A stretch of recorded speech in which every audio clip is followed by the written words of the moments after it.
Dallas Cowboys probably have the kind of interest that we have in no small part because we stay out front and we stay controversial. When it gets slow, I stir that up. Fact. Literally just said Fact. Fact.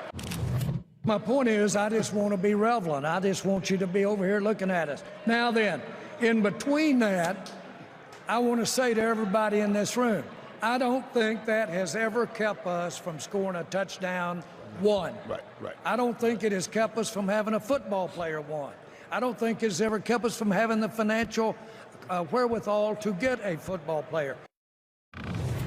Wow. So he's just saying the quiet part out loud there. Yeah. Right? That's all that. He's the best. There's no, like, LeBron versus Jordan debate. Like, he's the best. He is the best at that. It depends on what you're. So like they've managed to put together competitive teams throughout this stretch. So you can only be so critical of him. Right. But it depends on where the scoreboard actually is for you. Like some of us think the scoreboard is touchdowns or Super Bowls. It's clear that the scoreboard for Jerry Jones is franchise value. He said it. Yeah, out, it's out like in front. Yeah, I want to be out in front. I want to generate interest. This man counts the number of times he's had the A block on Get Up, less than he counts, or more than he counts the number of times that they had playoff wins. Like that is clear. What's more important? That's a brutal. And as a fan, that has to eat you up. Oh, you're paying your money. Yeah, Man, brutal. Like as a player, you're like, man, this isn't what I'm not here to be the most relevant team discussed on Get Up. No offense to our show. I want to win Super Bowls. And if you're Dak Prescott, you're Ezekiel, you're whoever their mainstays have been throughout the years, CD Lamb, you think you want to be getting embarrassed on Monday night to the Arizona Cardinals? When you say it doesn't affect the product on the field, you're lying to yourself. Yeah. It's been 3 decades since they were relevant when it mattered. The most, I'm sorry, but the thing that he says it doesn't affect the field, like the show that he put on this preseason, it obviously ended in a future Hall of Famer no longer being on your roster. So you got a lot of attention, but it hurts your team. And I think on top of that, it's been, you guys said it, 30 years. So it's the same exact thing over and over again and expect different results. But no, you think he wants different results. That franchise value. I mean, look, they haven't been the Browns, right? I mean, they've put competitive teams on the field. I think they have an organizational philosophy that, like, when we have a good quarterback in his prime, we build around him wisely, and one of these years it'll work out. Now, 30 years of it not working out, maybe you do change up, but this is not a team that operates like, hey, there's one move out there that is. I think if Jerry Jones thought today that there was a move he could make, it would win the Super Bowl, he would make that move. Of course he would. But I don't think you can convince somebody of that. But so would everyone. Right. And I think the point, there are a few things that jumped into my mind when I said that. It's worth pointing out, the Dallas Cowboys were America's team before Jerry Jones bought them. The Dallas Cowboys in my youth of Tom Landry and Roger Staubach and Tony Dorsett and Too Tall Jones and the cheerleaders and all of that. The Dallas Cowboys were the Hollywood glamour franchise of the National Football League long before Jerry Jones owned them. He's not the reason for that. He also is able to, on some level, hold this one card in his hand that says, well, I've won 3 Super Bowls. So Jimmy Johnson is the one who actually completely changes the narrative of this conversation, because for all of the success that Jerry has not had for 30 years, he is a 3-time Super Bowl winning owner, and the fact that he spitefully fired the guy who did that for him is easy to forget 30 years later. He would also tell you he hired Jimmy, and it was not a popular decision. No, when he it wasn't. He got that one right. To move on from Landry, so No one's saying he's gotten everything wrong. The point is, it was all a very long time ago. I think that it's clear that there's some trade-off for him being this loud, and it lowers their chances of winning a championship, maybe by single digits of percentage points. That's enough. And for him, that trade-off is fine because it raises the attention profile. And you're right, they had a good foundation,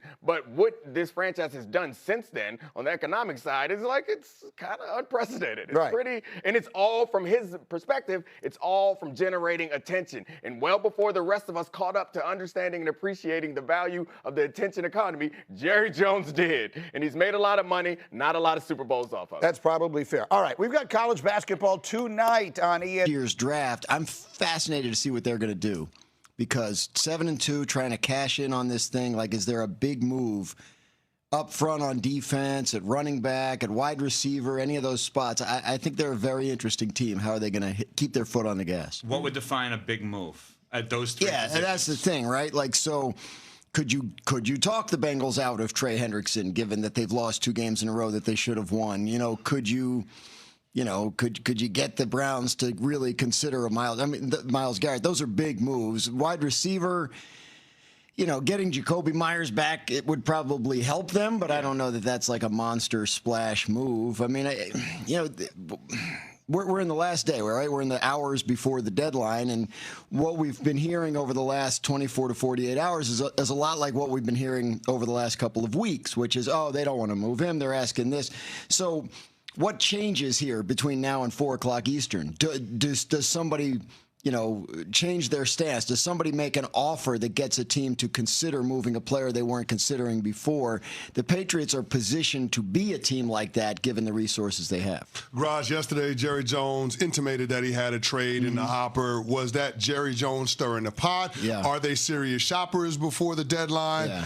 Or did last night's outcome potentially influence what the Dallas Cowboys are going to do in terms of how they proceed? I don't think last night's outcome influenced that. I don't think the Cowboys are ever going to go from being buyers to being sellers at the deadline. It's too important for them to stay prominent and interesting. Jerry's the best there ever was. Like, there's no LeBron versus Jordan debate. Like, this is he is at making you pay attention to his product. Yeah. There is absolutely no one who's ever done it better. Like, he has a Monday night game.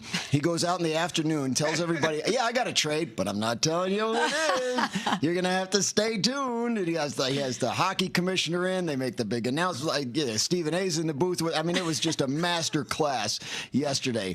If the Cowboys could play defense like Jerry Jones sells, they would be undefeated. He is so I do think they'll make moves. I think they'll make moves on the defensive side of the ball. I believe him that he has a deal. I don't know whether it's in place or ready to go. We'll probably find out about it this morning or early this afternoon. The defensive players they've been talking about are like linebackers, like a Logan Wilson from Cincinnati, maybe a Quincy Williams from the Jets. Maybe you can get Miami to give you Bradley Chubb if they're moving on from guys, So I think they'll make a move or two on the defensive side of the ball. I guess the question is, would it be enough based on what we saw last night? I don't know that they're a move or two away. Well, Dan, speaking of the game last night and making moves, do you think Arizona will make a move at quarterback? Will they go with Jacoby Brissett moving forward? That wouldn't be a move. He's already there, right? Yeah. I think that's a fascinating situation because what they're telling us is that Kyler Murray's still not healthy enough to play. He's out at practice throwing, but they don't feel like he can move around on that foot the way they would need him to. But in the meantime, the offense does seem to be running better with Jacoby Brissett. And so what do you do? Kyler Murray guaranteed almost $37 million next year. If you're going to bench him, you're certainly not going to be able to trade him. Certainly not today, but maybe not even in the offseason. So if they've decided that Kyler's not their guy and that their way to hang in that NFC West is to play Jacoby Brissett the rest of the way, then the question becomes, well, what do you do with Kyler? And when, and what's the exit strategy there? Because I think that there's no going back if that's the move you make. So, yeah, they continue to say Kyler's our starter when healthy, but, when healthy, I don't know. They might wait until he's, 100 million% healthy and say, in the meantime, we can go with Jacoby because you feel like it's working. Just as a follow-up, how much does Jonathan Gannon's job security factor into the decision that they're making at quarterback? Well, I think, it's what gives us the best chance to win games. Like, Jonathan Gannon's job security will depend a lot on how competitive they are the rest of the year. And I think the organization can and probably will look at it and say, let's give this administration a chance to find their own quarterback because Kyler Murray was something they inherited. And in the meantime, if you can show that they're competitive, you show you're building the right kind of program. If Jacoby Brissett can plug in and run the offense, and the defense can look as good as it did last night when it got all those reinforcements back. Walter Nolan was there. That's his NFL Calais debut last night, right? Yeah. Calais, how about a career Calais Campbell? 2 sacks last unbelievable, night. 39 years old. So, I think if you're competitive, even if you don't get back into that crazy NFC West race, if you're competitive the rest of the way and you show that, all right, look, maybe maybe if you give us a chance to find and groom our own quarterback, we can build this into something. I think those guys get a chance to do that. Graz, you predicted it correctly. Per Adam Schefter and Todd Archer just coming across here, the Dallas Cowboys are, let me rephrase this. Logan Wilson? Graz reported it correctly, not predicted. He reported it correctly. I apologize. The Dallas Cowboys are finalizing a trade to acquire Bengals middle linebacker Logan Wilson. Sources tell Adam Schefter and Todd Archer, our Cowboys reporter. We know what this says about the Cowboys because we've been talking about them, right? That they're going to add defensive help. This is not a break the bank, give up a first rounder kind of pick. This is we need help now, and this can be something now and later. Yeah. Fine. What does this tell you about the Bengals? Well, I mean, their defense is so good, they probably have a lot of spare parts, right, that they can just say. No. Look, Logan Wilson was not a big part of what they were doing on defense this year anyway. He is a guy that asked about a trade in the offseason, and again recently. I don't think they've saw him as a scheme fit. They didn't want to extend him long term. This is one that's been coming for a while. I don't think this means the Bengals are giving up on their season. I think this is a player that even if the Bengals had managed to win their last 2 games, still would have been on the trade block. Adam did text. Oh, good. No, 11. So there's a big Schefter, I didn't realize this about him, how competitive he is. I guess I should have. Yeah. So he said on our show weeks ago that there was going to be at least 12 trades between the moment and this he is said 11? So he just texted me the number 11. Chuồn lên chuồn.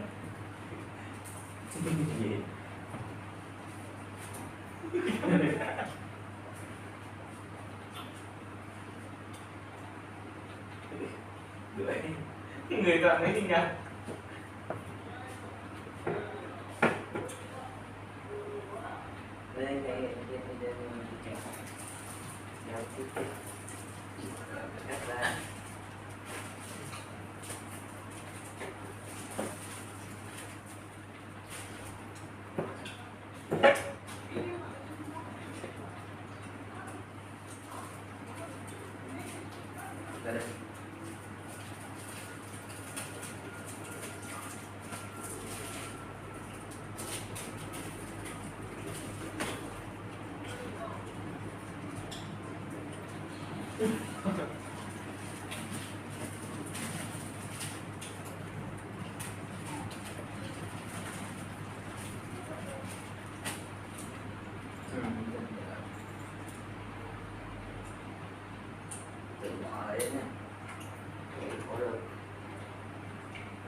Càng nhau.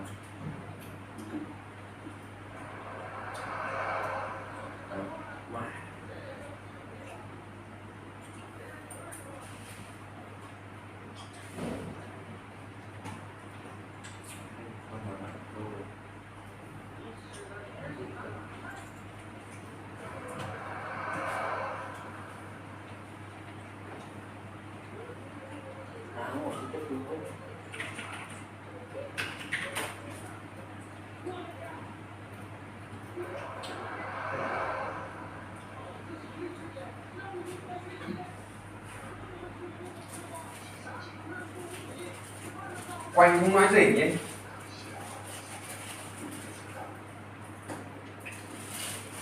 Tại nhà không bận tâm gì. 2-3 phút hết. Đấy nó nhận diện. Quanh người gì. Bận tâm.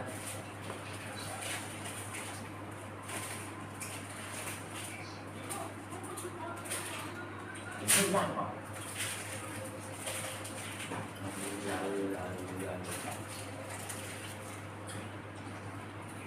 Ủa ai làm mà cái VIP một cái lên có xem cái các đôi gì rồi.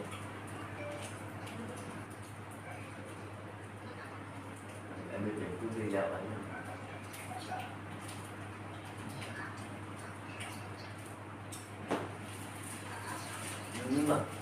Trung Quốc là toàn là cái kiểu học được lợi bị phản muốn đây.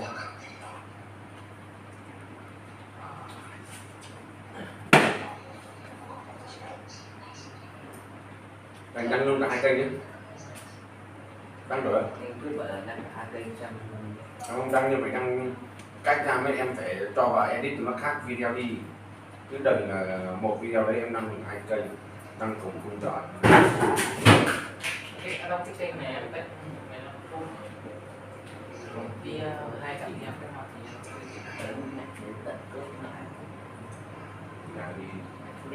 thì em xuất ra video xong rồi thì em đưa lại một lần nữa em xuất ra cho nó phóng to ra hoặc cho nó sợi bít cho nó chạy nhanh hơn tí rồi thế nó là khác rồi nó được nguyên si với cạnh nhau. em tính lại cái này bên này thì để cả cái giọng nói của Trung Quốc của bên kia này sẽ tách của giọng nói của Trung Quốc thì cái giọng nói của cái video sắp rồi thế nó được xong rồi.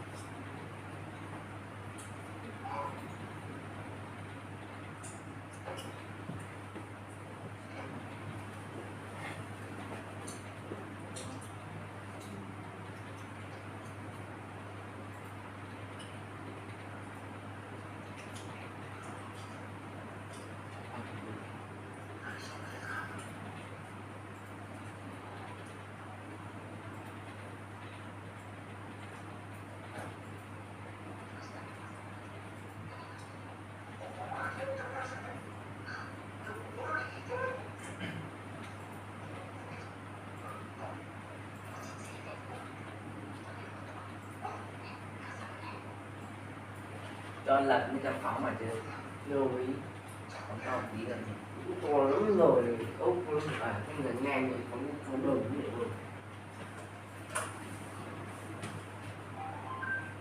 nhất là tự nó thế nào bình thường nó chỉ tưởng là trông hơi xấu tí nó chỗ điện em vậy có tìm tí trông không quen mắt thế là này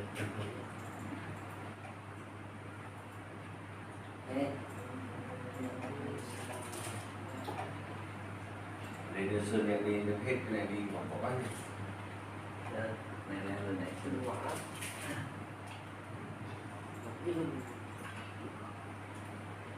hình như em cả không cứ người mẹ em lại không biết đấy con nhà nó mà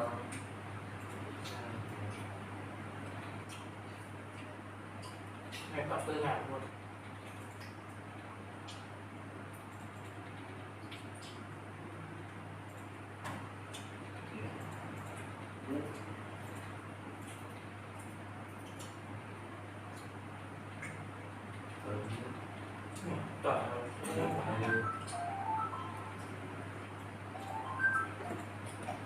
nghe con đi. Đây này, cái để ra. Để nó thẳng hay hơn. Chưa cho anh đấy là tao em muốn thẳng thích mấy là dạng như nó nặng xem kiểu như nó cuốn lên không. Thằng Long cuốn nhất.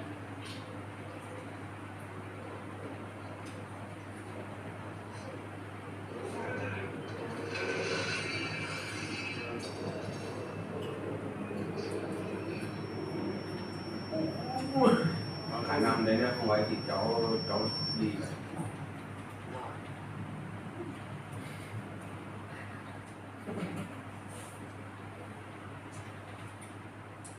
Nó bắt đầu cái video đấy và chủ động đến trước để cho nó chủ động thôi. Còn nếu mà anh hội ấy được thì một trong ngày nay ngày mai thì cháu gọi hội thằng tài hội biết được cái này.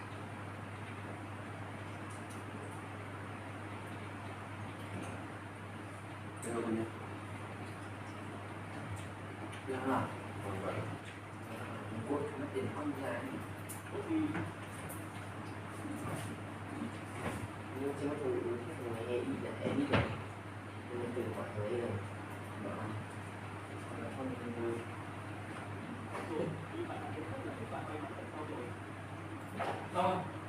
nó khai rồi nghe rồi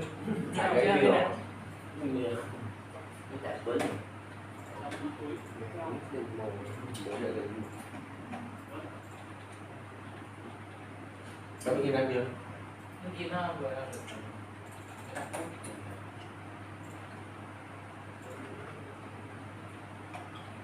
Chơi game mới nhận định.